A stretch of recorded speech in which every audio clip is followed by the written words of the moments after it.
Hello, it's Ren Presents time. I'm your host, Ren, and today I want to talk about a topic that's very close to my heart, and that is Captain Marvel. With the MCU movie coming out next month, there's all kinds of hubbub and to-do about Captain Marvel, as played by that Viking sprite and noted activist Brie Larson. But that is just only the most recent usage of the name Captain Marvel. The name goes way back, all the way to the golden age of comics in the 30s. So I wanted to do a brief and unofficial history of this name, Captain Marvel, and some of the twists and turns it's taken, and what it means to me as a guy who grew up in the silver age of comics and was a big fan of all that. So, the name Captain Marvel first came out in 1939 by C.C. Beck for Fawcett Comics. Superman was a big deal, was getting really popular, and Fawcett Comics thought to cash in on this train, on this deal. Superheroes wearing the crazy tights, and before you know it, you have Captain Marvel, Earth's mightiest mortal. Captain Marvel's powers were basically a direct rip-off of Superman, as was his attire. They looked almost identical, with the exception of the lightning bolt on his chest instead of a big S. Different colors, but you didn't really see that back then with the black and white. But the main difference was Captain Marvel's alter ego, Billy Batson, just a little goofy-looking kid who happens upon the wizard named Shazam and imparts upon him his power when his name is spoken.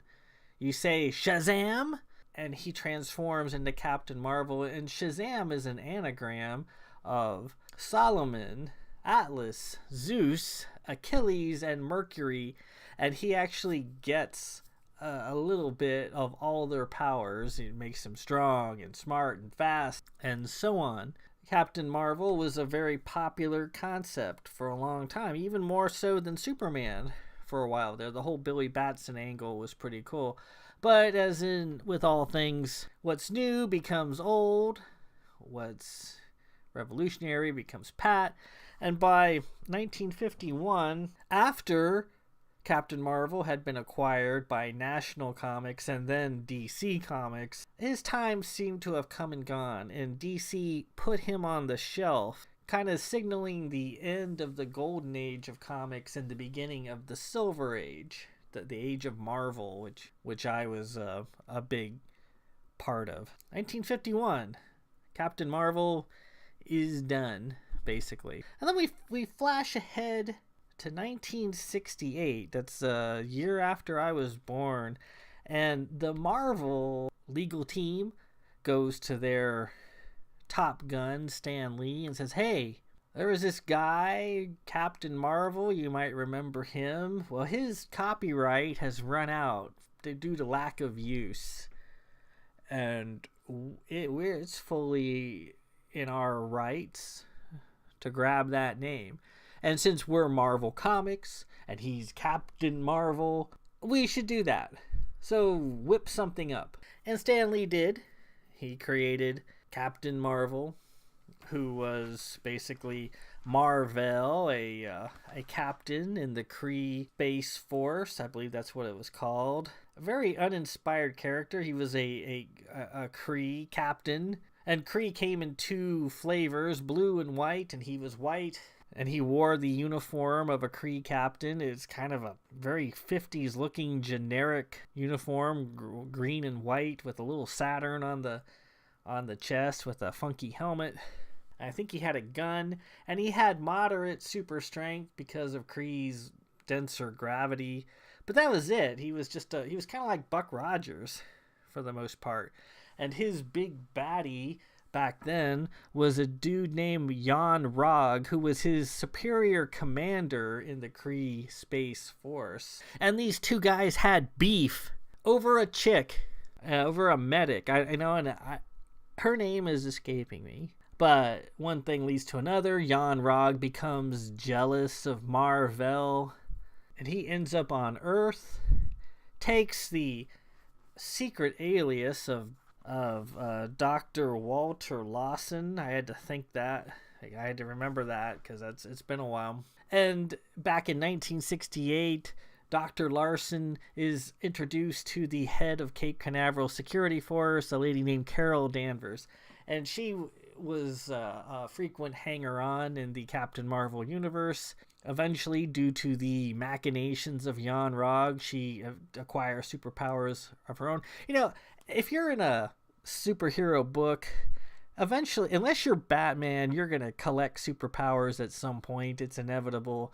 And Carol Danvers eventually became Ms. Marvel. A spin-off, but she was no longer the head of security at Cape Canaveral. She was an editor of Women's Magazine, or Woman Magazine, I can't remember. That's kind of a different career change, but that's what it was. And so you had, and her uniform was basically a direct, like a female version of Captain Marvel's uniform, the red and blue with the little sunburst on the chest. And Captain Marvel's big thing that Stan Lee and Gil Kane introduced was his negabands. What those negabands did, I was never really too sure.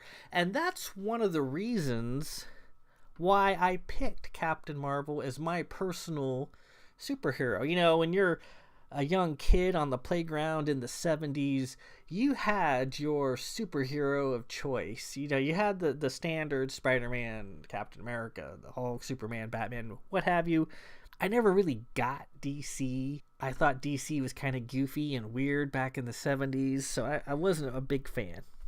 So the flashiness of Marvel, the Marvel way of doing things, appealed to me, so I was a Marvel guy. So obviously I was going to pick someone from the Marvel fold, someone kind of obscure and in the weeds, that was sufficiently tough that I could talk up into a total badass on the playground.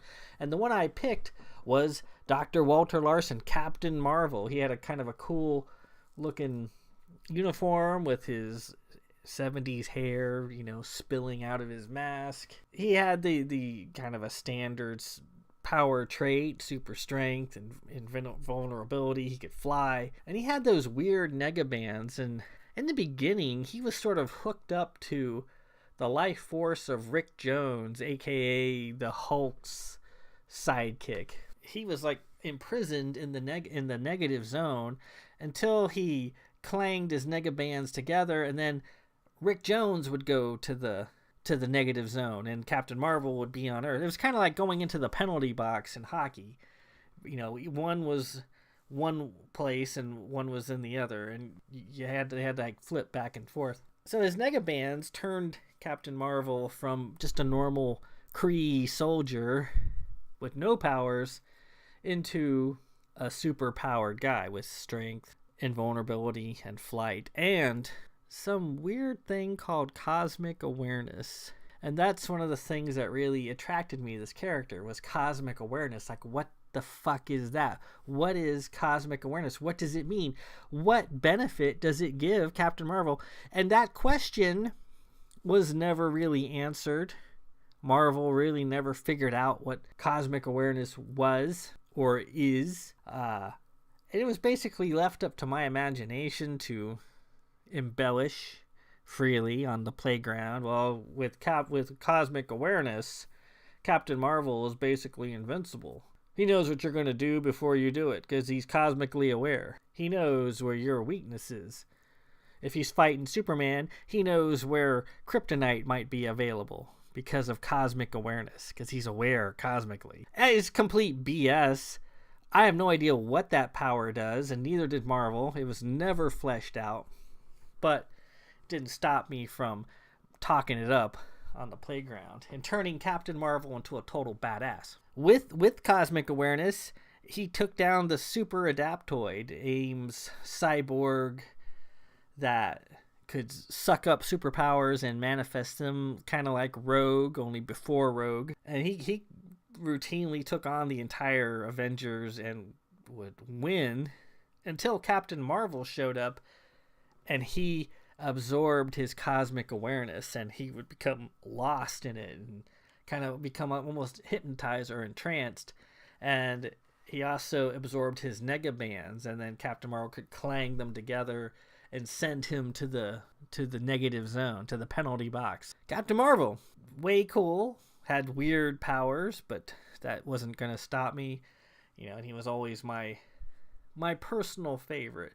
But even though Stan Lee was the father of many classic characters, the Fantastic Four, Thor, Hulk, Spider-Man, the Avengers, yada yada yada, not everything he did was a home run, and Captain Marvel was one of them. Captain Marvel was never a very popular title.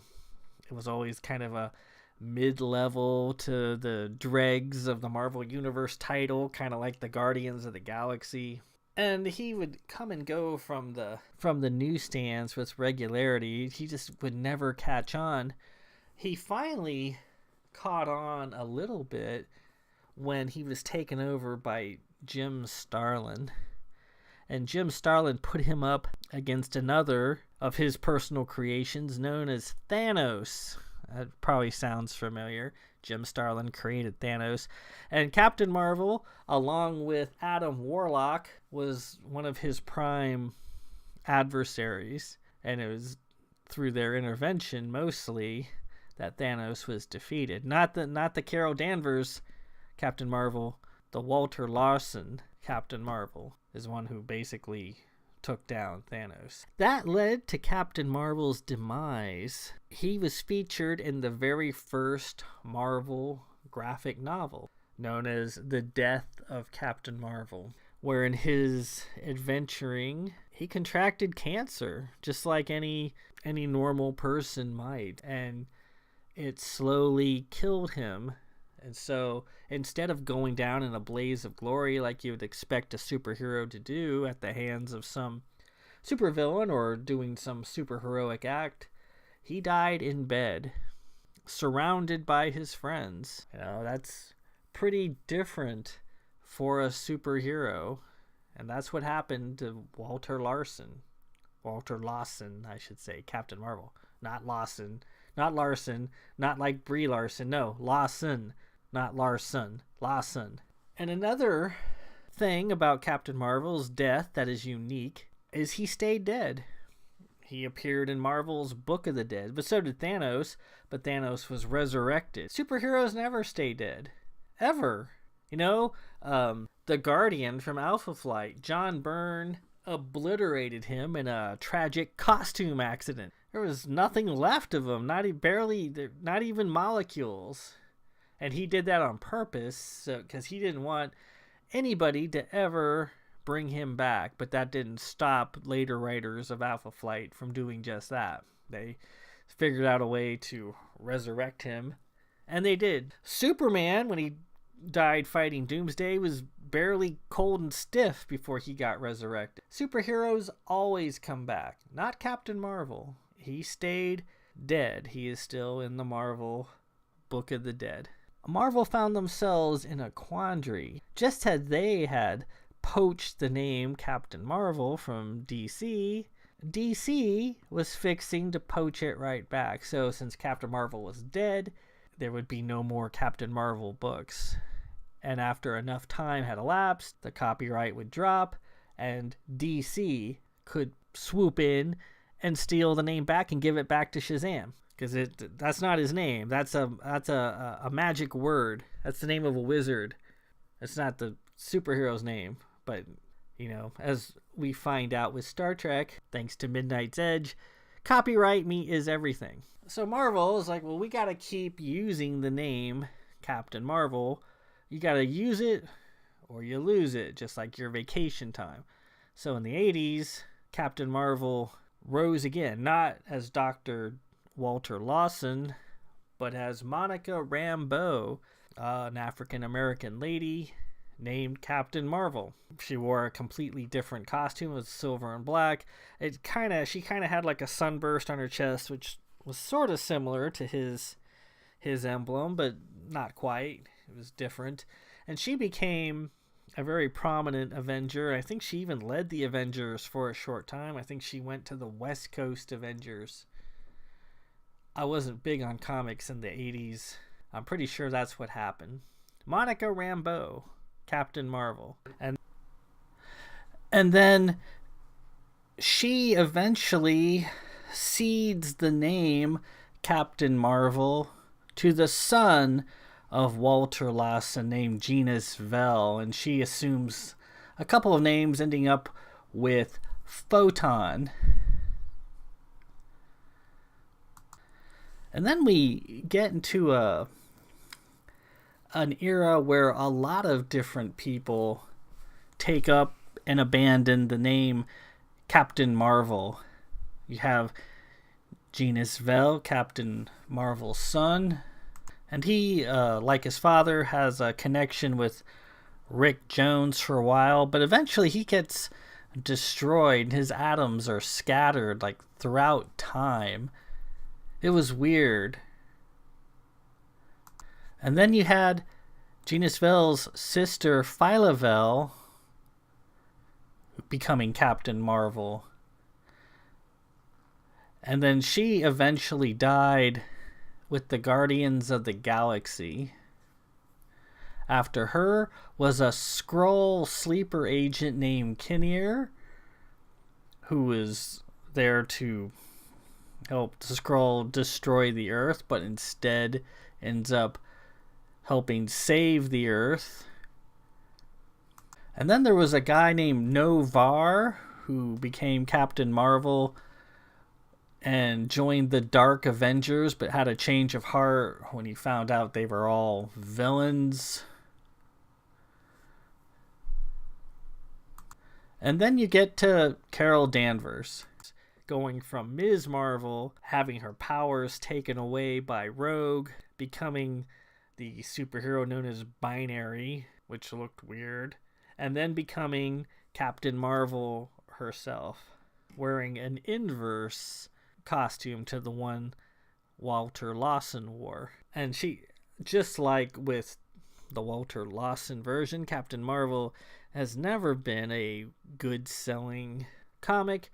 She's been canceled and relaunched a minimum of 7 times, but they really can't not keep her in print to keep DC at bay. So that is a short history of Captain Marvel, one of my favorites from the 70s. Despite his lack of general popularity, he was always my personal favorite, and I had his poster tacked up over my bed. And when he died of cancer, I grieved for him. So this is Ren Presents. I'm your host, Ren. And just remember, when Captain Marvel comes out next month, there's a lot to that name and a lot to live up to with that name. And I hope the movie does.